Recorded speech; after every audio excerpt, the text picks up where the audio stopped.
La meditación es una antigua práctica que se ha utilizado durante siglos para promover la paz, la relajación y la autoconciencia.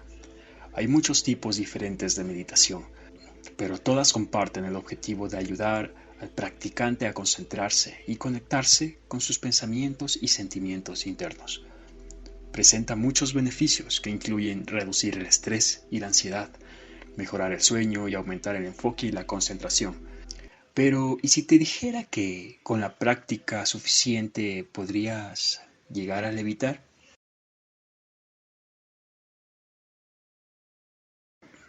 La meditación trascendental, según los discípulos del Maharishi Mahesh Yogi, fundador de este movimiento, es algo único y su práctica coincide con algunas tradiciones más antiguas en el interesante mundo de la meditación. El practicante asume una posición relajada, de preferencia la posición de loto. En un ambiente tranquilo, adopta una actitud pasiva y repite sin cesar un mantra. Un mantra es un sonido que se repite y alberga una carga espiritual que tiene un efecto psicológico sobre la persona que lo practica. En el caso de la meditación trascendental, esa palabra mística es un sonido especialmente elegido que solo puede ser otorgado por el maestro y está adaptado al sujeto. Se trata del primero de los grandes secretos de la meditación trascendental. ¿Pero es algo nuevo? No es el caso. La repetición de una palabra sagrada puede rastrearse hasta el siglo VI, en la India, donde tenía el mismo sentido tan oscuro como maravilloso. Los filósofos cristianos y los estudiosos hebreos tomaron la idea y la introdujeron en algunos de los escritos más secretos de la multitud de sectas religiosas que aparecieron y desaparecieron a lo largo de los años. Ninguna de esas ideas cambió el mundo de forma apreciable, pero se afirma que la meditación trascendental sí lo hará. ¿Qué tiene de novedoso entonces? Pues que según sus seguidores está basado en la ciencia.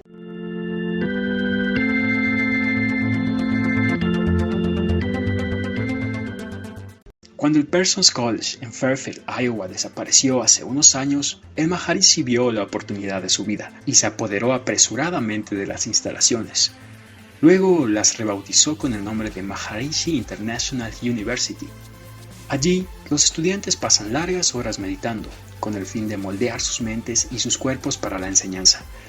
La meditación trascendental es aceptada ampliamente en el mundo occidental. Aunque en los Estados Unidos dichas filosofías extranjeras solo se arraigan generalmente entre una minoría de ciudadanos de cierta cultura.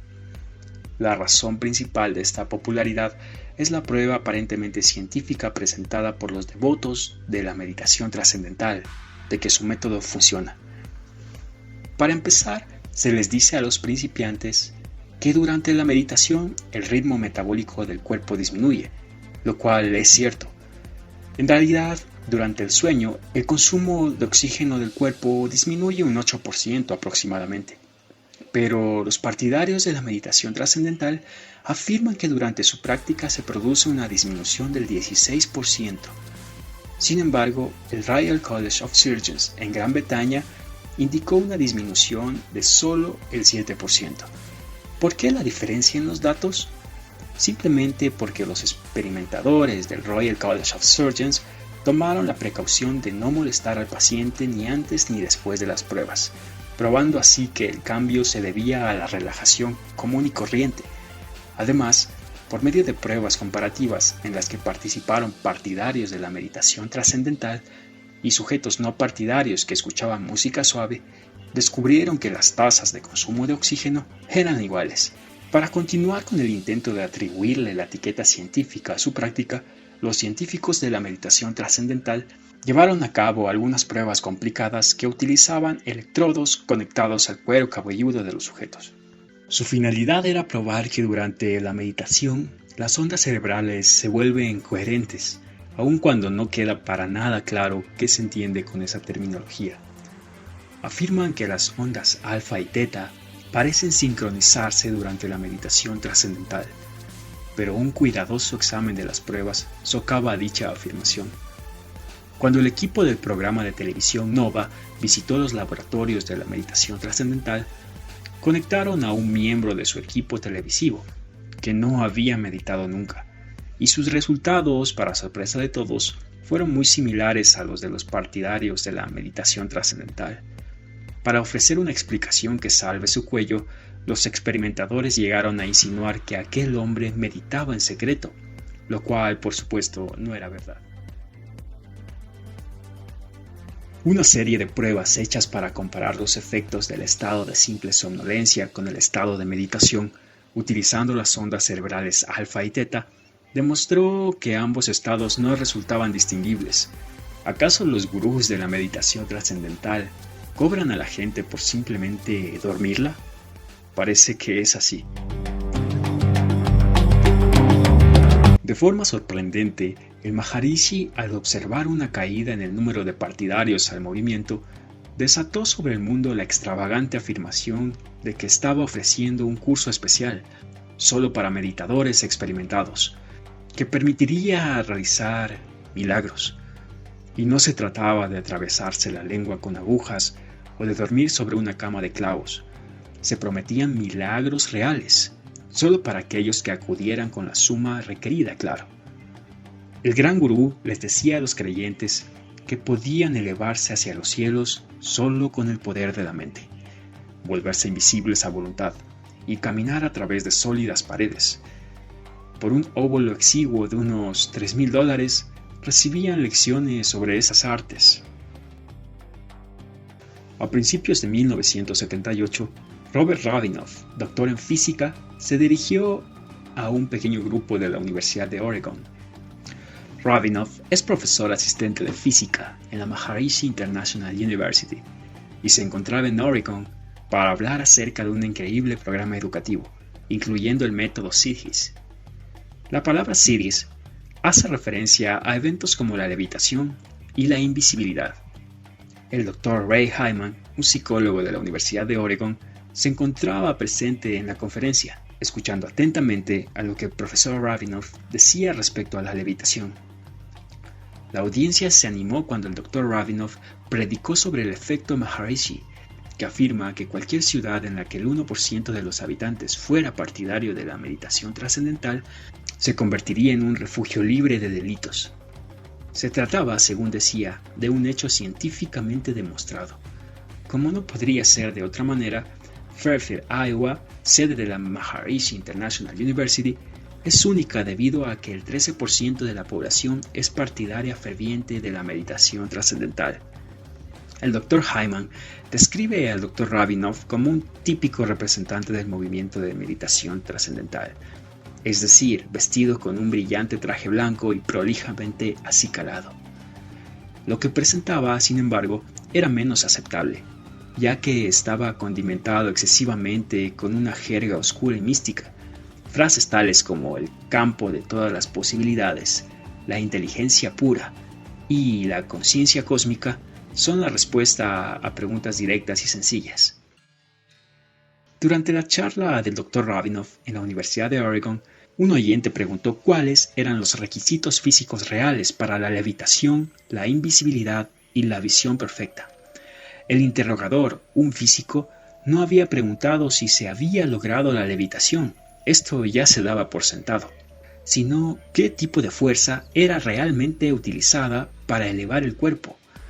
Rabinoff, presionado para responder, mencionó algo acerca de una forma de conciencia que era más sutil que la gravedad. Quizás esa fuerza sutil de la que hablaba era en realidad la fuerza de la imaginación, que parece ser el elemento activo en estos milagros que curiosamente nunca ocurren. Mientras tanto, el Dr. Hyman había llegado al límite de su paciencia con Rabinoff. Pregunté si alguien había realmente levitado en el sentido de flotar sobre el suelo. Ante la insistencia de las preguntas, Rabinoff finalmente afirmó haber escuchado que existían casos de verdadera levitación y agregó que los iniciados en la meditación trascendental aceptan como regla que aquellos que meditan pueden negar la gravedad, que solo una persona muy obstinada creería lo contrario, insistió, y en ese sentido, la audiencia de Oregon increíblemente se mostró de acuerdo con él. Para la audiencia, lo increíble era que el Dr. Hyman se mostrara incrédulo acerca de que hubiera gente que desafiaba la ley de la gravedad a voluntad, y no las afirmaciones del Dr. Rabinoff. Al parecer, es más fácil emitir conclusiones irracionales creíbles cuando tienes un doctorado en física. Cuando el Dr. Hyman insistió nuevamente en el punto de la levitación, el Dr. Rabinov mostró cierta impaciencia. Hyman seguía haciendo problemáticas preguntas que el profesor no podía responder. Se empezaba a notar la molestia debajo de ese traje blanco. Le recordó al Dr. Hyman que los siddhis no eran concebidos como trucos de circo, solo eran maneras de alcanzar la inteligencia perfecta y la felicidad pura. Y el Maharishi, dijo el profesor, sería negligente si no nos permitiera alcanzar todas esas cosas tan buenas. Pero, insistió Hyman, si el truco de la levitación carecía de importancia y se desviaba del verdadero propósito de la meditación trascendental, ¿por qué era destacado y proclamado como un gran descubrimiento?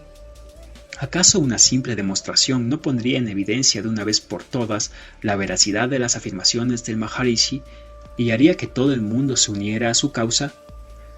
La respuesta de Rabinov fue un típico ejemplo de expresión cultista.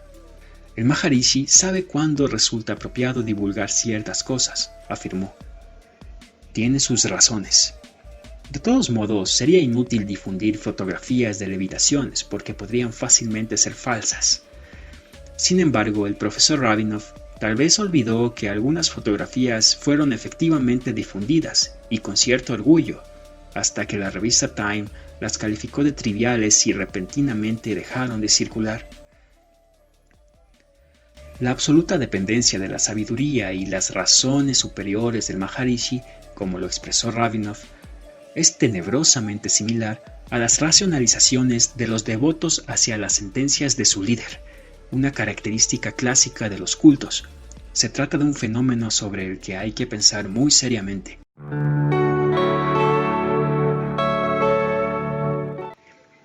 El Dr. Hyman concluye en su informe. Resulta muy fácil considerar al Dr. Rabinov como una persona autoengañada e inadaptada, pero sospecho que constituye un típico ejemplo de individuo que se enfrenta con las presiones de la vida y con la búsqueda de la respuesta para las grandes interrogantes acerca del significado del todo.